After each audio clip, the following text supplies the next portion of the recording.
Consider a standard sewing needle. It comprises a sliver of galvanized steel, roughly 35 millimeters in length and 1 millimeter in diameter. Its mass is negligible, approximately 0.5 grams. If you were to drop it from a skyscraper, terminal velocity would render it harmless, bouncing off the pavement like a fallen twig. But physics is a game of variables, and mass is only half the equation. Momentum is the product of mass and velocity.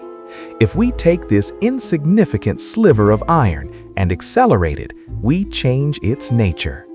We are not talking about the speed of sound or even the speed of a comet.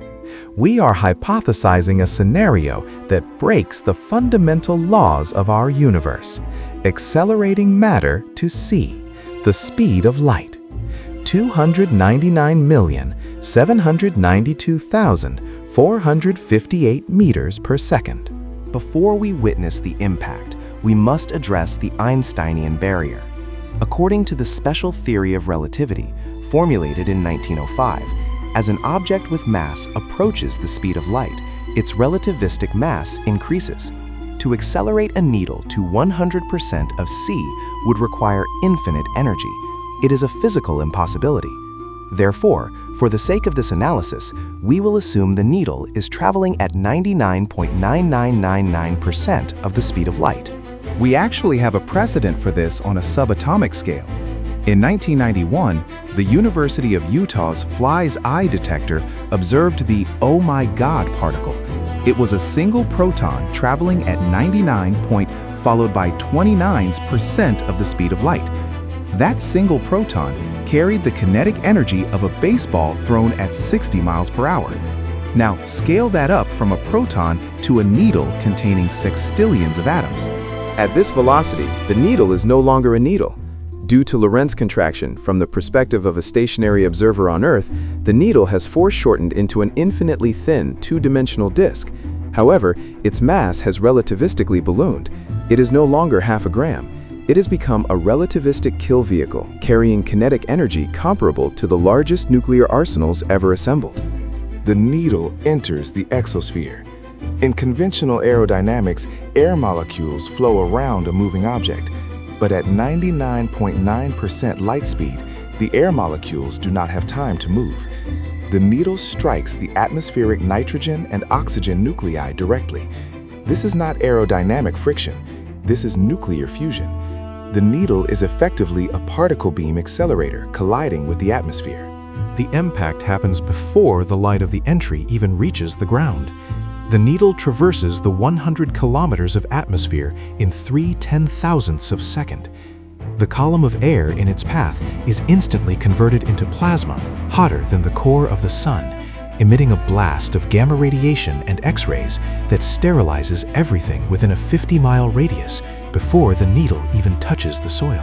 During the Cold War, the United States conceptualized Project Thor, also known as rods from God. The idea was to drop tungsten rods from orbit to create kinetic explosions without fallout. Those would have traveled at Mach 10.